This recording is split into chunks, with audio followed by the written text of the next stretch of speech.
Thank you very much. Distinguished guests, you may be seated.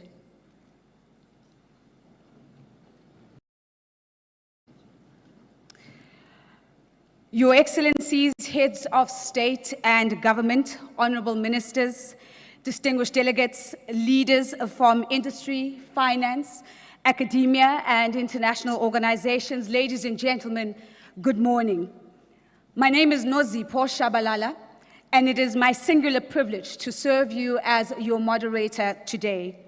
On behalf of the Rwanda Atomic Energy Board and its partners, it is my singular honor to welcome you to the second edition of the Nuclear Energy Innovation Summit for Africa, NESA 2026. Let's give a round of applause for that. Thank you.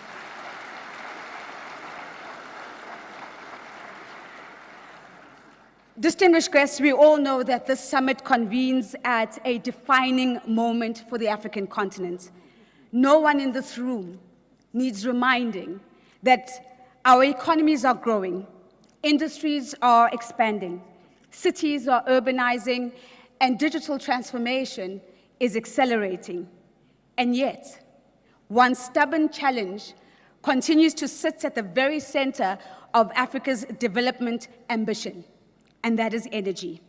And added to this, recent global disruptions have also reminded us of something else, that energy insecurity elsewhere can quickly become economic instability at home. And so over the next 2 days, the conversation is not just going to be about energy excess, but it will extend itself to energy security too.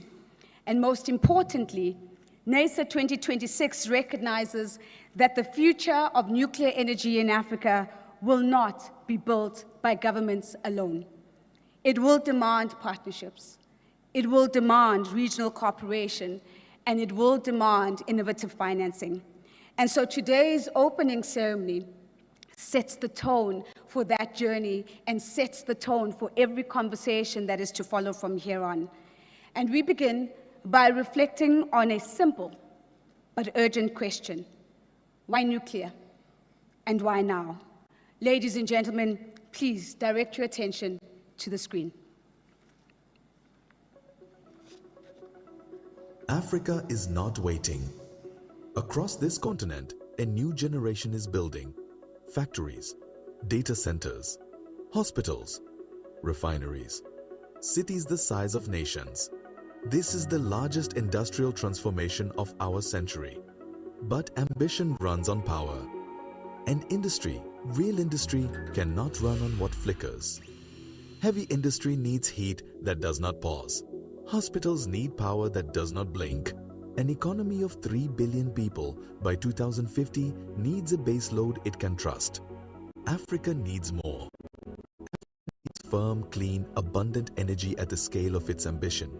This is where nuclear energy, the technology that was decade-long projects, has been engineered. Smaller, modular, safer by design. Deploy small modular reactors, micro-modular reactors, built in factories, to site, scale to need. For the first time, nuclear energy fits the African context. Not someday, now. And yet feasibility is not the same as investability. Projects, technology,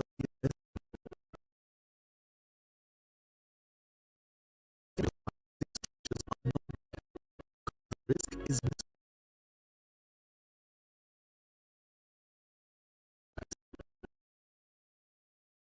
room the deal.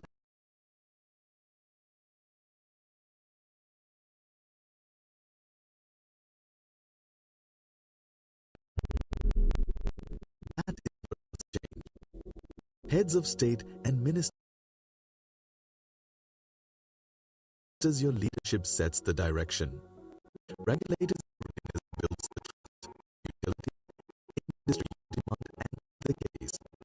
And to the finances, the private capital of this continent and beyond. We are not asking you to approve a finished plan. We are asking you to co-design it. The ambition is set. The technology is ready. The moment is now. Welcome to NESA 2026.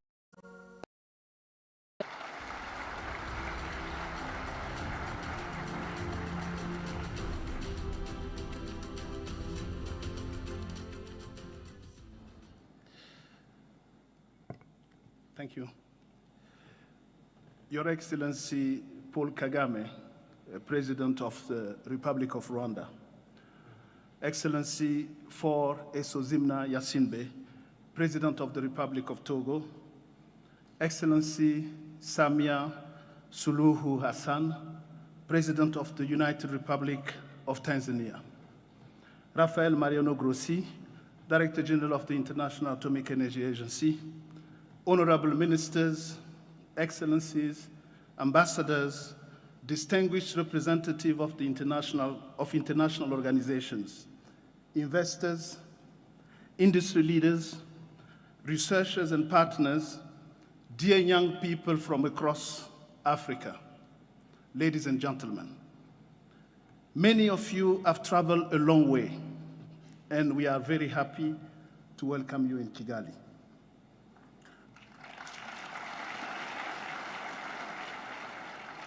For what is the second edition of the Nuclear Energy Innovation Summit for Africa, NESA 2026.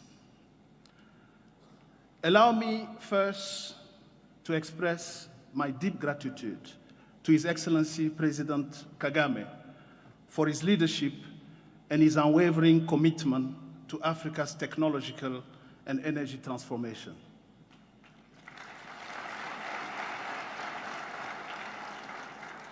Rwanda demonstrates that with vision, discipline, and ambition, an African country can become a model of innovation and resilience.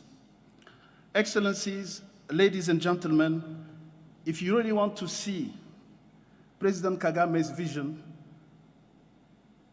in action, please look up.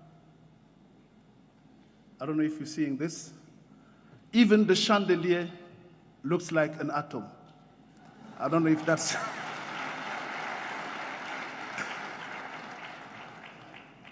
So Africa is living through a historic moment. Nearly half of Africans still lack reliable access to electricity. Yet our continent possesses many of the strategic resources required for a global energy transition: uranium, cobalt, lithium, graphite, and rare earth. Africa's challenge is therefore not one of resources. It is a challenge of transformation. The question is no longer simply, how do we electrify Africa? The question is, how do we power Africa's industrialization, digital sovereignty, and long-term growth in a sustainable way? Fortunately, it was said just now, global financial institutions are beginning once again to consider civil nuclear energy within their financing portfolios. Africa must not be an operator of this new era, energy era. Like it is popularly said, if countries are not at the table, they risk being on the menu. Africa should not simply aspire to have a seat at the table. Africa must help shape the table itself. And that's what we're trying to do at NESA. Excellencies, ladies and gentlemen, Africa's nuclear future in the 21st century will not look like the nuclear industry in the 20th century. Small modular reactors and micro modular reactors are game changers. This technology offers greater modularity, enhanced safety, shorter construction timelines, and better adaptation to our electrical infrastructure. But they also open new possibilities, not only for electricity generation, but for industrialization, clean hydrogen production, and the digital infrastructure of the future. And here, allow me to underline an important global signal. The world's largest technologies companies, Microsoft, Google, Amazon, and Meta, are now investing massively in nuclear energy. Why? Because artificial intelligence and data center require enormous quantities of stable electricity. The digital giants have understood one essential truth. There will be no powerful artificial intelligence without reliable, dispatchable, and decarbonized energy. This is also a message for Africa. There will be no African digital sovereignty without African energy sovereignty. But let us also be clear-eyed. Ambition are good intentions alone and will not be enough to materialize that future. Financing will remain a central challenge. The cost of a capital remains high. Projects remain fragmented, and many countries still lack the institutional ecosystem required to move from political ambition to bankable projects. Our objective here in Kigali is not simply to discuss nuclear energy. It is to help transform African ambition into credible and investable pathways. To do so, we must strengthen financing mechanisms, public-private partnerships, regulatory capacity, and cooperation. And in this spirit, I'm particularly pleased to announce here that at NESA, the creation of the Global Coalition for Nuclear Philanthropy, led by the Rockefeller Foundation and Temasek Trust.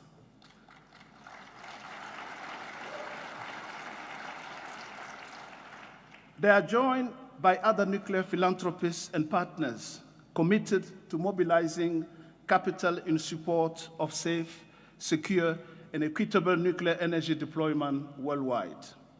This coalition reflects a growing international recognition that nuclear energy is not only a technological or industrial issue, it is also a matter of development, governance, and strategic sovereignty.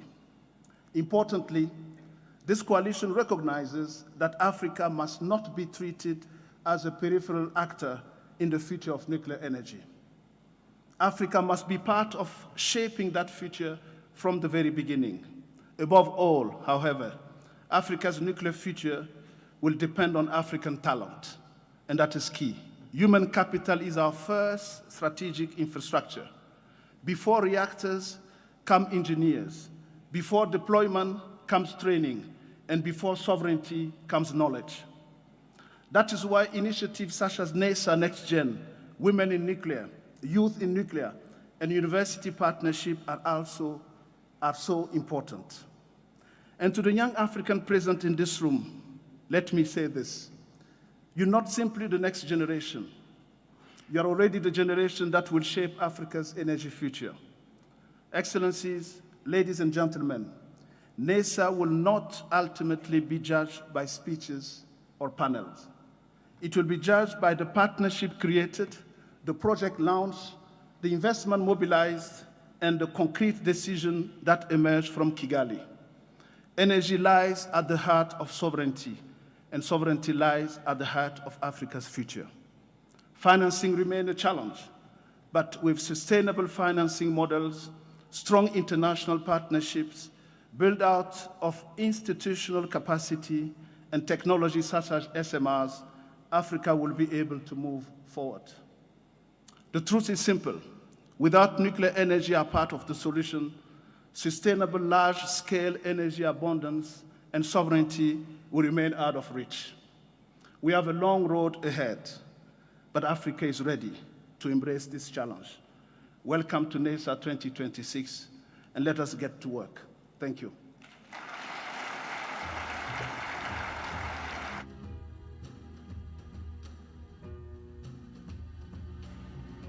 A very big thank you, Dr.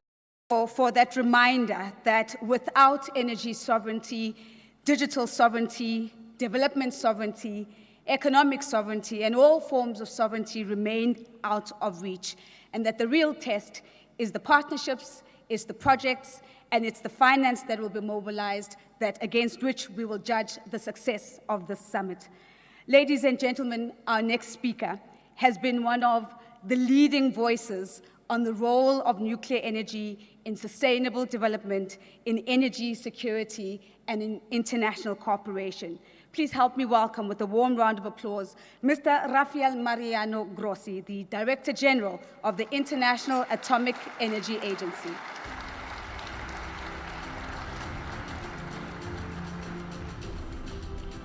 Good morning, Madam President, Monsieur le Président, dear friends.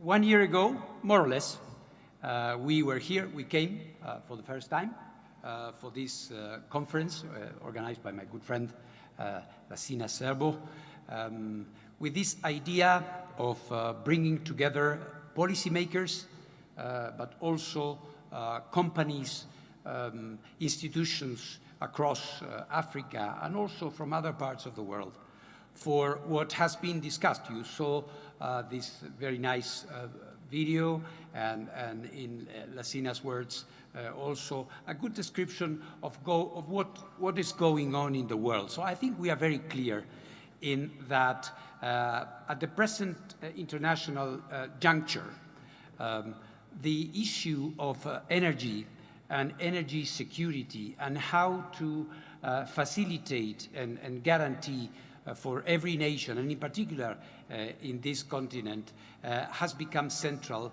to facilitate progress and economic growth. Without it, it will simply not be possible. It was said.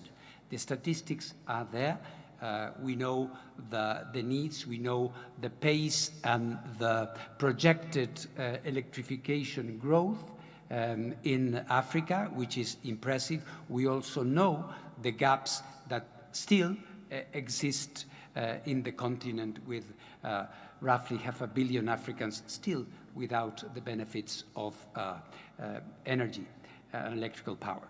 But the difference is now that we are understanding what are the levers, what are the instruments that may be there for us to bridge that gap and to improve things. And in that context, nuclear.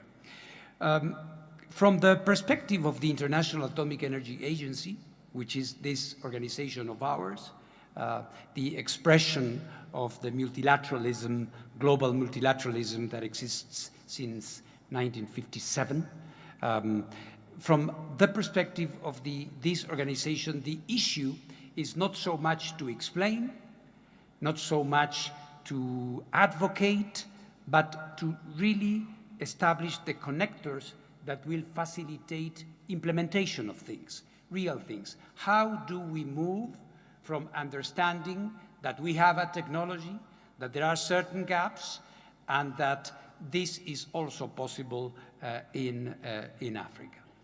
And here is where the activity, Mr. President, of the IAEA needs to be there to facilitate this work.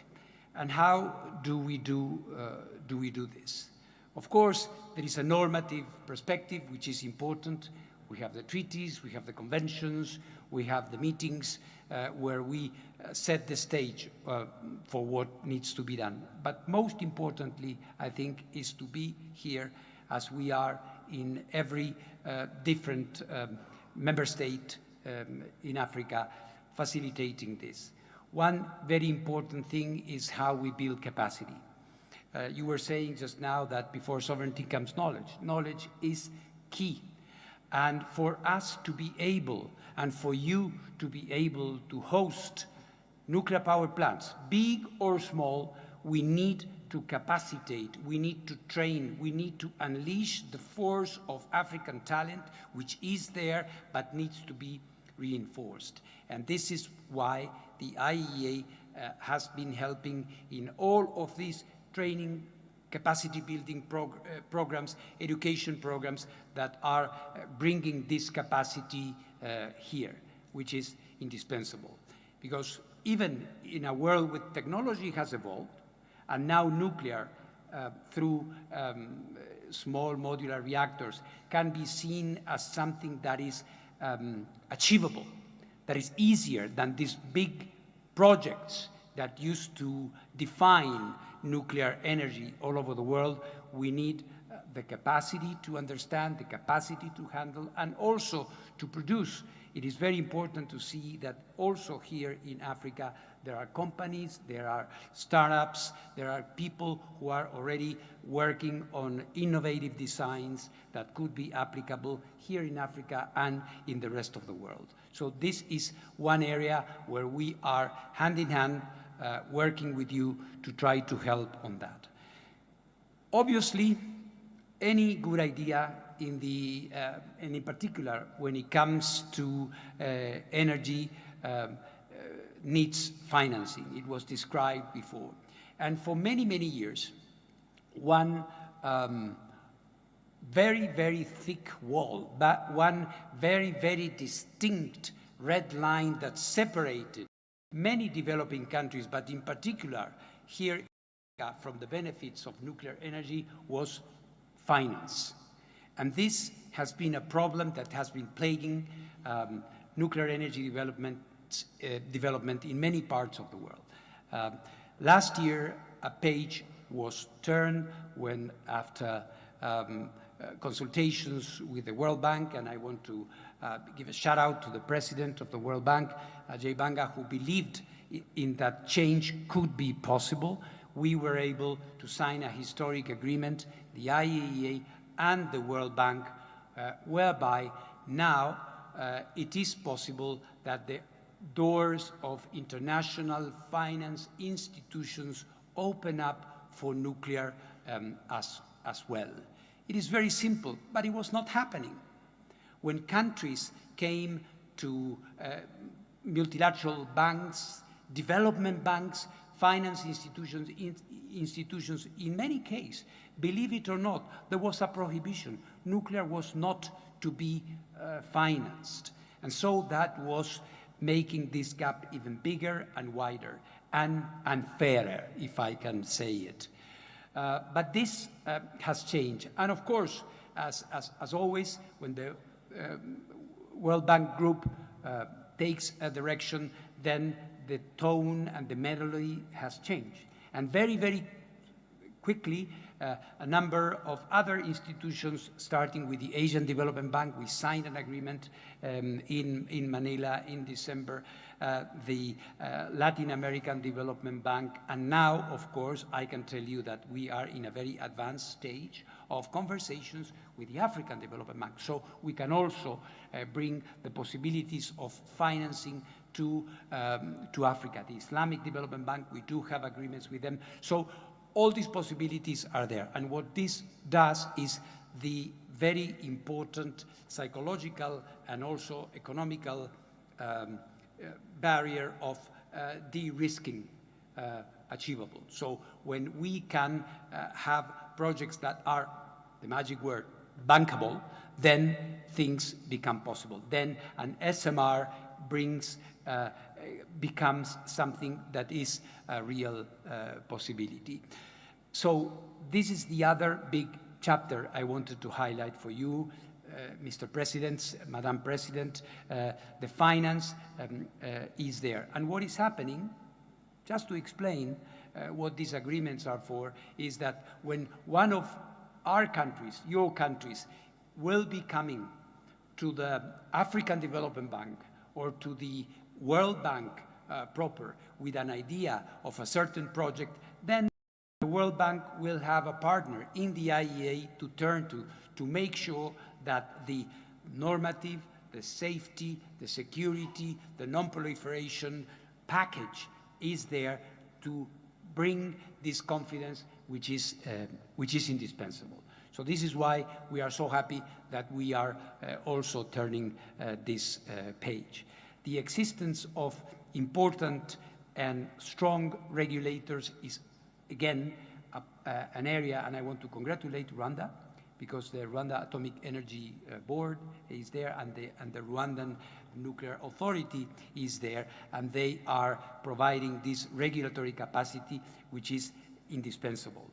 So, as we can see, the elements are finally aligning for us to move from the declaratory speeches. Can be very nice, but what we need is a reality that changes the lives of people out there. And this is what we need. And this is what you as presidents and heads of state want for your countries. And nuclear energy can be a part of that. Will it be the only thing? Will it be the thing? No. It is one important element in intelligent energy grids. We are seeing all over the world problems that are associated with climate, problems that are associated with situations, political, why not say it, geopolitical situations, when all of a sudden, overdependence on external sources of energy become a problem, become a blocking obstacle for economic development. And nuclear gives us that. So all these elements, I believe, give us an alternative, an option, which is what we really want. If I may, to conclude these remarks, and thanking you, Mr. President, and thanking for this conference that is slowly becoming a landmark in the yearly calendar of global meetings on nuclear energy. I think it's important to highlight what we have done here in Rwanda since last year when we last saw each other. I think it's nice that when we come a year after an event, we have to show for. Since the last time we saw each other, we have been working with the Rwandese experts on a national evaluation, which we are going to be handing over to you, Mr. President, today. So thank you for this opportunity. You know that the international community, and in particular our African friends, colleagues, and partners, can count on the support of the IAEA every step of the way. Thank you very much.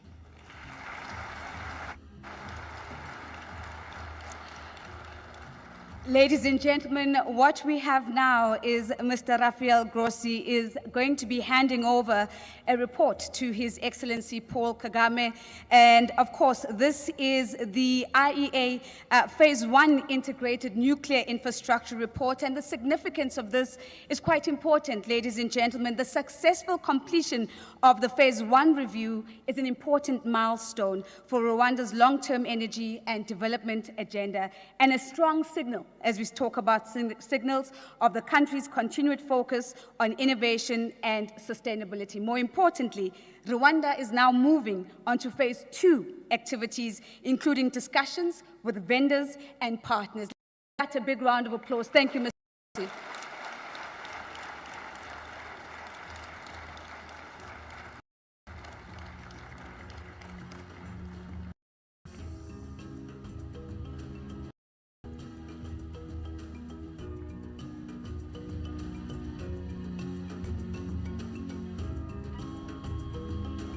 A final round of applause. Thank you so much, ladies and gentlemen.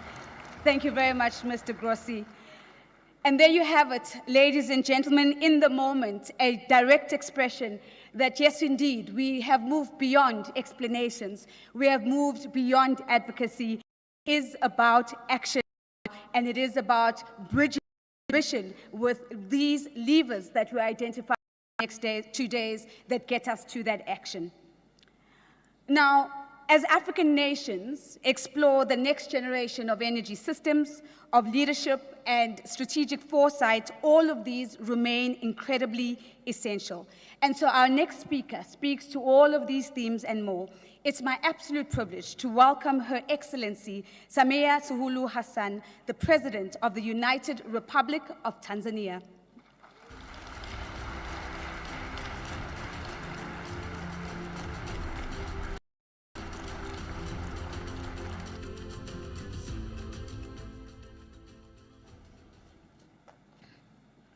Your Excellency, President Paul Kagame, President of the Republic of Rwanda, Excellencies, heads of state and government, honorable ministers, Your Excellency Rafael Mariano Grossi, Director General of the International Atomic Energy Agency, distinguished representatives of international organizations, ladies and gentlemen. At the outset, I wish to express my sincere appreciation to His Excellency Paul Kagame, government and the people of Rwanda for the warm hospitality extended to me and my delegation since our arrival in the land of Thousand Hills. Also, thank you. Also, allow me to commend organizers of the Nuclear Energy Innovation Summit for Africa, NESA 2026, for convening this critical gathering under the theme, Powering Africa's Future, Turning Nuclear Energy Ambition into Investable Reality. Africa's economic transformation depends fundamentally on reliable, affordable, and sustainable energy systems. Across our continent, growing industrialization, rapid urbanization, expanding digital infrastructure, and increasing demand for manufacturing and mining activities require stable base load power capable of supporting long-term development. However, in considering future nuclear energy programs, several important issues must be addressed collectively. First is financing, which still remains a major challenge, and thanks to Gross, who told us that financing is there, but then the architecture has to be suitable for African countries. Africa needs innovative financing mechanisms, blending financing models and risk-sharing arrangements capable of making nuclear projects bankable and accessible. Second is regulatory preparedness and capacity, which are very essential. Safe, secure, and peaceful use of nuclear technology requires a strong regulatory system, skilled human resources, effective safety oversight, and adherence to international standards. Tanzania appreciates the important role being played by the International Atomic Energy Agency and other international partners in supporting African countries in these areas. Third, public confidence and awareness is critical to allay fears of nuclear threats and leverage on its opportunities. African citizenry should be aware and fully understand both the opportunities and responsibilities associated with nuclear energy development. Transparency, safety, environmental protection, and responsible governance must remain at the heart of all nuclear programs. Excellencies, Tanzania strongly believes that regional cooperation is essential for Africa's successful nuclear energy future. Thanks to President Kagame for championing the coordination of the nuclear agenda in Africa. Thank you very much, Mr. President. Through these partnerships with international organizations and peers, Tanzania looks forward to learning from global experiences and strengthening cooperation in nuclear energy transition. Now allow me also to recall the successful African Energy Summit held in Dar es Salaam in January 2025, which brought together African leaders, development partners, financial institutions, and private sector stakeholders to advance the continent's energy agenda.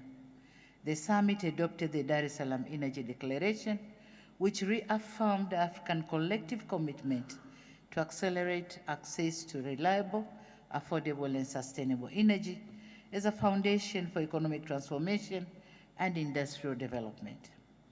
The Dar es Salaam Declaration recognized further that no single energy solution can adequately address Africa's growing demand, and therefore encouraged African countries to pursue balanced and resilient energy strategies tailored to national circumstances.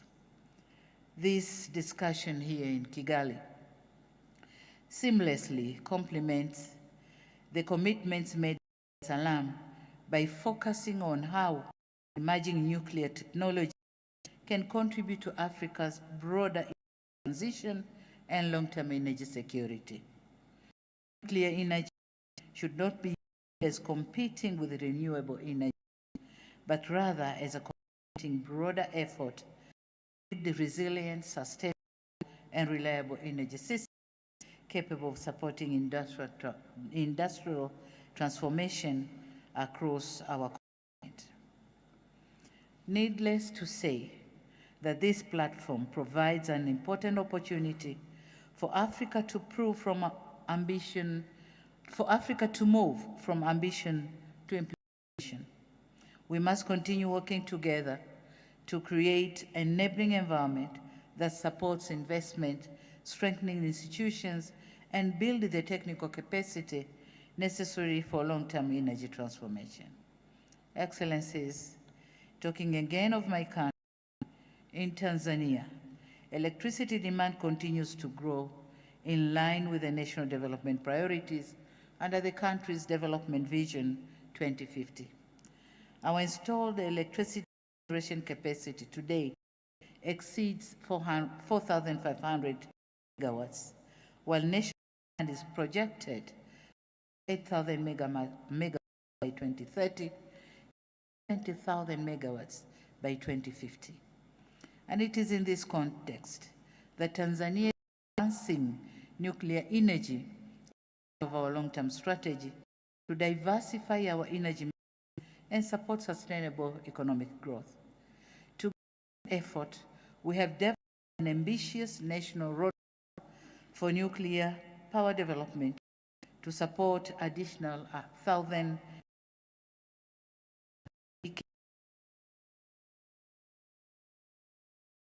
decade in alignment with the International Atomic Energy Agency milestones approach.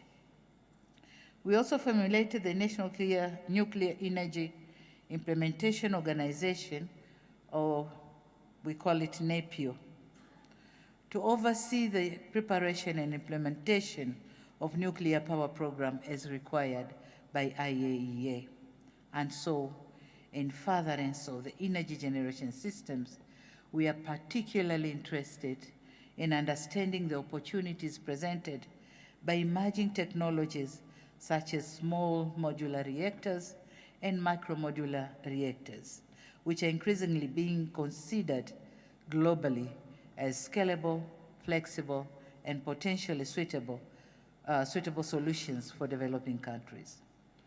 In conclusion, I wish to reaffirm Tanzania's commitment in working closely with African partners, international institutions, development finance organizations, and the private sector to explore peaceful and sustainable nuclear energy opportunities that contribute meaningfully to Africa's prosperity and energy security.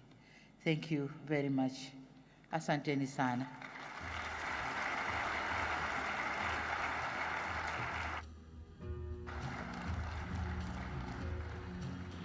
Thank you very much, Madam President, and of course, reminding us of the importance of a public confidence and awareness.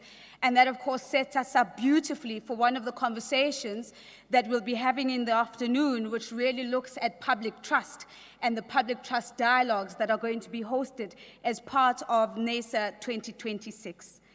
Now, distinguished guests, our next speaker has consistently emphasized infrastructure, industrialization, and regional integration as central pillars to Africa's transformation. Please help me welcome with a warm round of applause His Excellency Fore Esozima Nyansimbe, the President of the Council of Togo.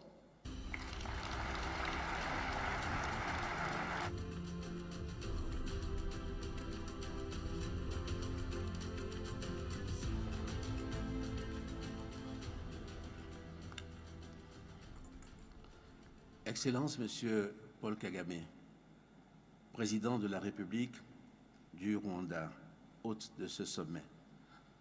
Excellence Madame Samia Suluhu Hassan, Présidente de la République unie de Tanzanie, Mesdames et Messieurs les chefs de délégation, Monsieur Raphaël Grossi, Directeur général de l'Agence internationale de l'énergie atomique, Mesdames et Messieurs les directeurs généraux de grandes institutions du nucléaire mondial, Mesdames et Messieurs les investisseurs, les partenaires techniques et financiers, Mesdames et Messieurs les représentants des institutions financières, distingués invités, Mesdames et Messieurs, je voudrais avant toute chose exprimer au Président Paul Kagame et au peuple frère du Rwanda la reconnaissance du peuple togolais, reconnaissance pour l'hospitalité, reconnaissance pour le courage de la vision, reconnaissance pour ce leadership qui, une fois encore, ouvre à notre continent un chemin que d'autres pensaient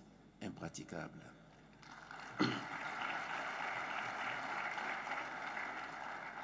Monsieur le Président, Mesdames et Messieurs, il existe dans la vie des continents des moments où l'on ne se contente plus de constater, des moments où il faut décider. Kigali, ce matin, est l'un de ces moments, car la vérité est devant nous. Près d'un Africain sur deux n'a toujours pas accès à une électricité fiable. Le continent africain représente une part croissante de la population mondiale. Nos villes vont continuer de croître. Nos besoins industriels vont augmenter. Nos économies vont se numériser. Et tout cela exige une énergie que nous ne pouvons plus raisonnablement espérer obtenir des seules sources que nous mobilisons aujourd'hui. Permettez-moi alors, dans le temps qui m'est imparti, de faire 3 remarques simples, 3 questions auxquelles l'Afrique et ce sommet doivent répondre. La première question est celle de la lucidité. Sommes-nous aujourd'hui prêts à reconnaître ensemble que les énergies renouvelables, aussi essentielles soient-elles, ne suffiront plus à elles seules à porter notre industrialisation? Au Togo, comme dans beaucoup de pays, nous croyons au solaire, nous croyons aussi à l'hydraulique. Nous éclairons déjà des centaines de villages par des mini-réseaux. Mais nous sommes aussi conscients que les industries de transformation, les centres de données, l'intelligence artificielle, le numérique africain de demain exigent une électricité continue, décarbonée, compétitive en électricité de base. Sur ce terrain, le nucléaire civil, et singulièrement les petits réacteurs modulaires et les micro-réacteurs, n'est plus une option lointaine. C'est une option, nous dit-on, mature. La Banque mondiale a levé son interdiction historique de financer le nucléaire. La COP et les institutions financières ont validé cette technologie parce qu'elle a changé. Le contexte aussi a changé. À nous, désormais, de changer de regard. La deuxième question est celle de la responsabilité. Que faisons-nous concrètement pour que cette ambition devienne réalité? Le Togo, pour sa part, a choisi modestement d'agir. Membre de l'IAEA depuis 2012, la loi nationale sur l'usage sûr, sécurisé et pacifique du nucléaire a été adoptée. Création en janvier 2025 de notre commissariat à l'énergie atomique, élection au Conseil des gouverneurs de l'IAEA pour 2025-2027 et tout récemment à Vienne, signature de nouveaux cadres de coopération avec l'agence pour les 5 prochaines années. Nous avons en outre engagé l'exploration des acteurs des zones accordées, les conventions internationales de pas d'activité institutionnelle qui compte pas attendre. C'est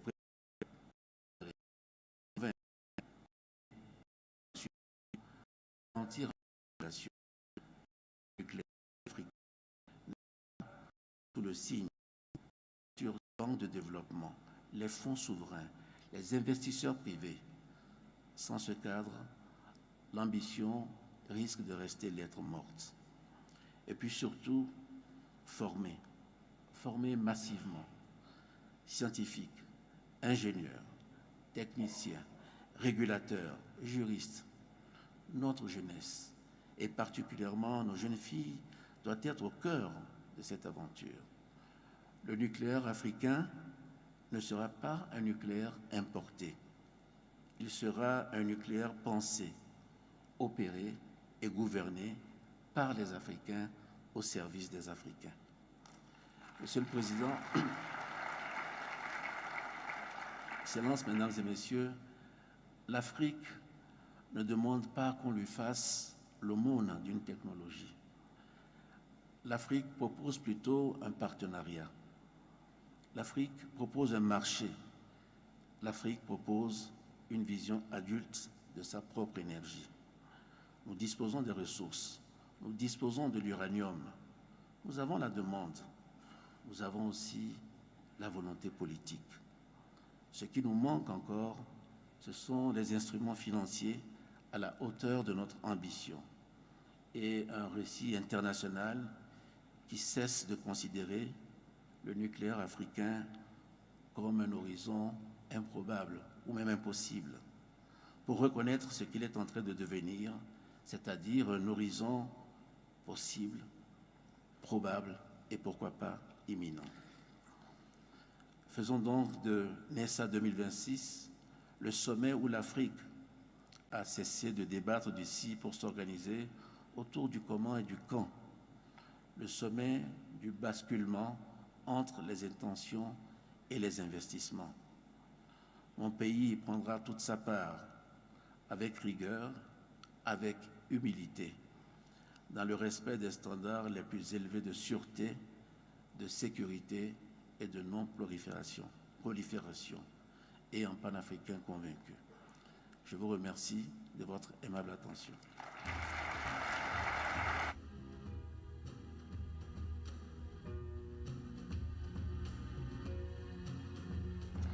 Thank you very much, Your Excellency. Thank you for the reminder that Africa's nuclear agenda will not be an imported agenda. It will be grounded, executed, and capacitated in Africa by Africans. Thank you, Your Excellency. Distinguished guests, ladies and gentlemen, our host nation has positioned itself at the forefront of conversations and action around innovation, technology, climate resilience, and long-term energy planning. To deliver our keynote address, please help me welcome with a warm round of applause His Excellency Paul Kagame, President of the Republic of Rwanda.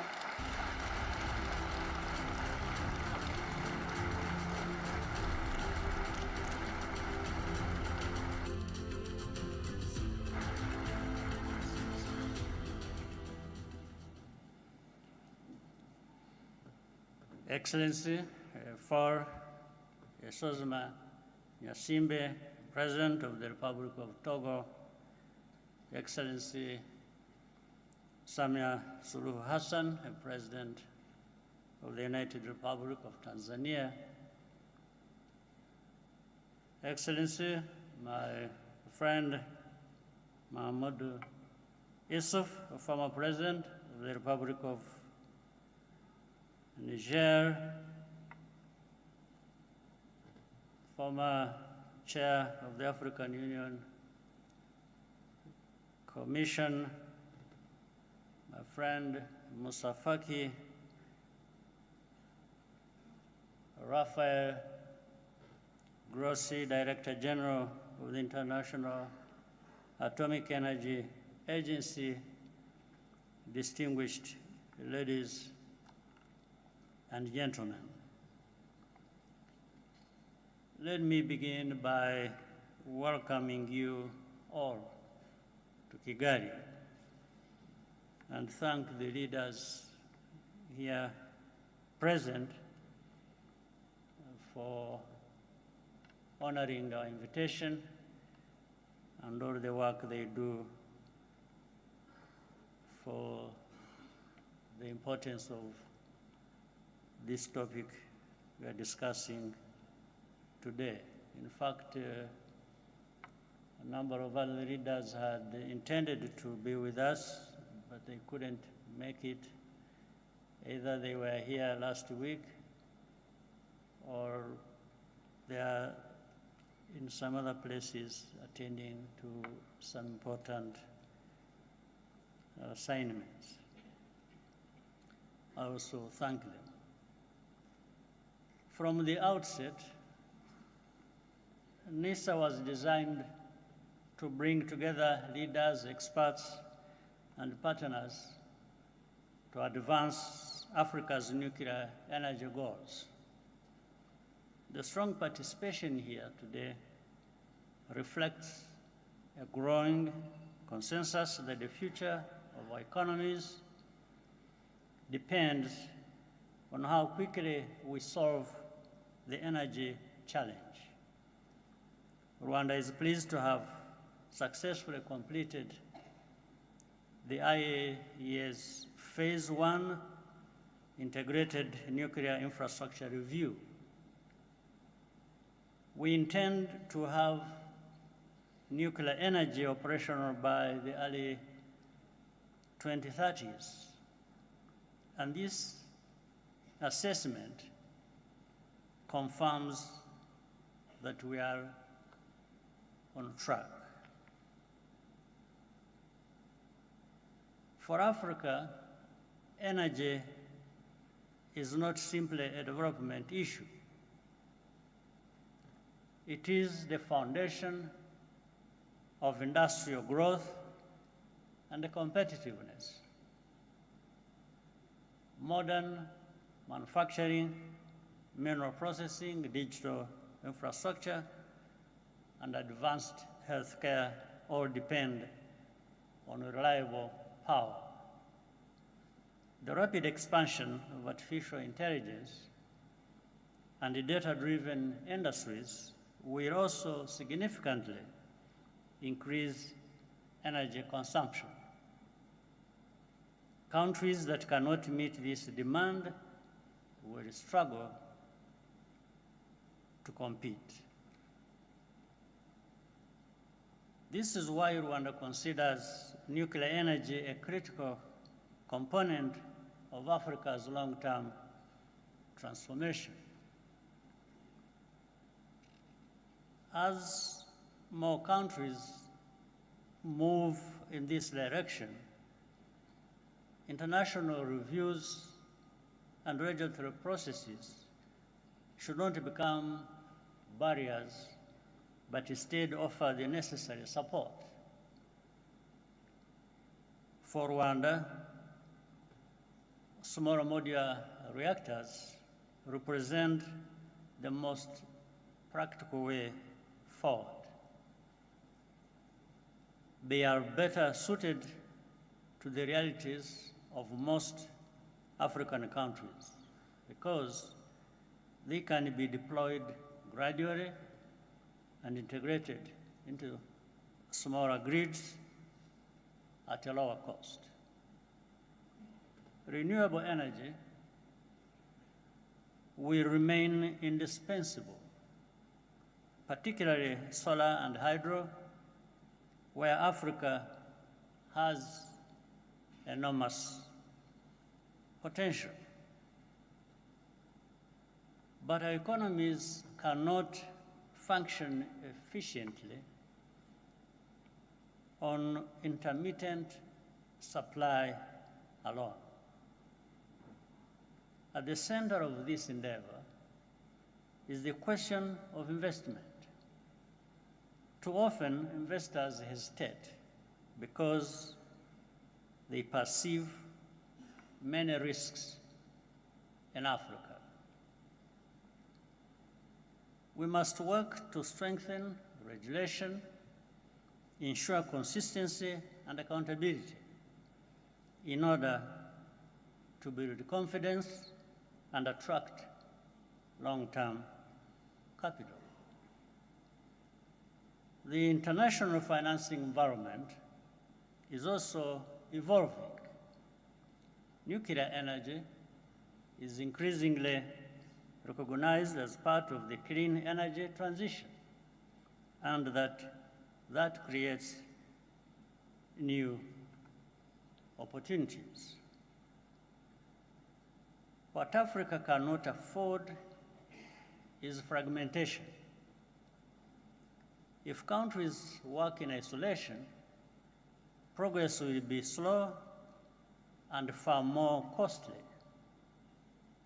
Cooperation on radiation, financing, and regional power integration is essential. This is precisely why NESA matters. We are moving the conversation beyond ambition to practical coordination and financing mechanisms that can sustain deployment at scale.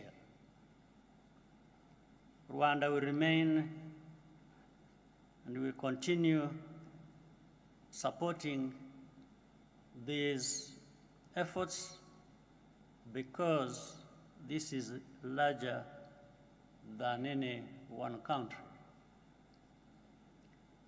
By 2050, Africa will have the largest workforce in the world. The demographic shift can become one of the greatest economic advantages of this century if we prepare for it. In this regard, we are delighted that Togo will host the next NESA and carry forward this continental momentum.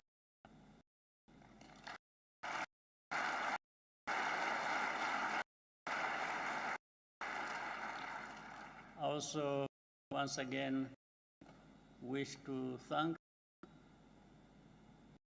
Rafael Grossi of IAEA for the kind of support this effort, and also for this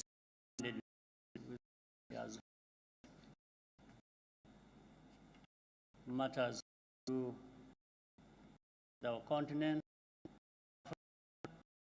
and how we can continue forward. I thank you very much for your kind attention.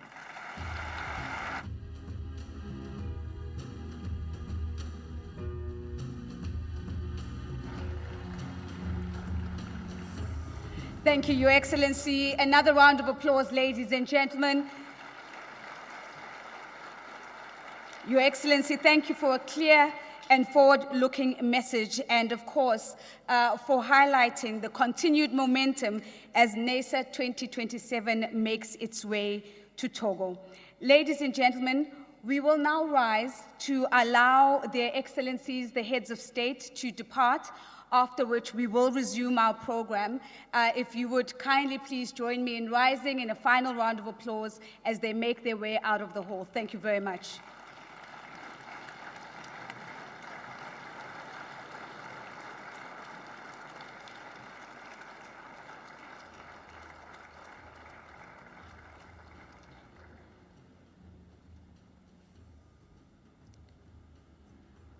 I appreciate your kind attention. You are welcome to take your seats. Thank you very much.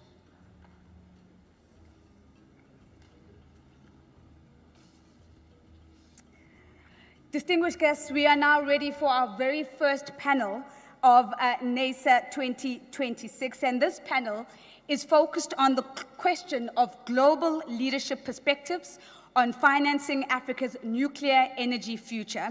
And of course, the key question that we're wanting to ask here is how do we transform ambition into bankable, investable reality? What we do know and what we've heard from our heads of state and leaders of international organizations is that Africa's energy future will require unprecedented levels of capital mobilization. We've heard that it will require public-private collaboration and certainly a revived and reimagined approach to risk mitigation and long-term financial partnerships. This next dialogue brings together global leaders from the nuclear sector, development finance institutions, and international organizations to discuss how Africa can unlock these financing pathways. Moderating this session, won't you please give a warm round of applause to Mr. Daniel Poneman, the Chair for Nuclear Energy Policy at the Atlantic Council's Global Energy Center. Let's give Mr. Poneman a big round of applause, please. Yes. And as Mr. Poneman comes up, I'm going to also welcome his distinguished panelists who will be joining him in a short while. Please help me welcome to the stage Dr. Sama Bilbao Leon, the Director General of the World Nuclear Association. Thank you, Madam. Please help me welcome Mr. William D. Magwood, the fourth, which is the Director General of the OECD Nuclear Energy Agency. Thank you, sir, for being here. Ambassador Sylvie Berman, thank you, Ambassador, for being here, who is the Ambassador of the World Nuclear Exhibition and also the President of the African Bank. Sergi, thank you for being here. And the Acting General of the African Bank and everyone on as ask you much.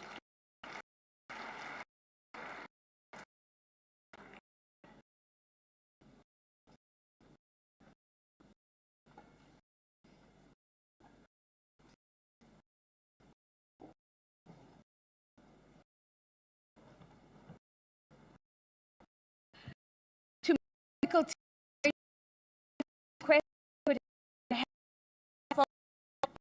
made available to the participants. They are coming out. Thank you very much. I'm also going to remind everyone that we do have simultaneous interpretation available for you. Again, a quick reminder of the channels there, that on English is channel 1, and that on channel 2 is French, and Kiswahili will be on channel 3. Thank you very much. I'm going to hand over to Mr. Poneman in a short while. Thank you so much, ladies and gentlemen.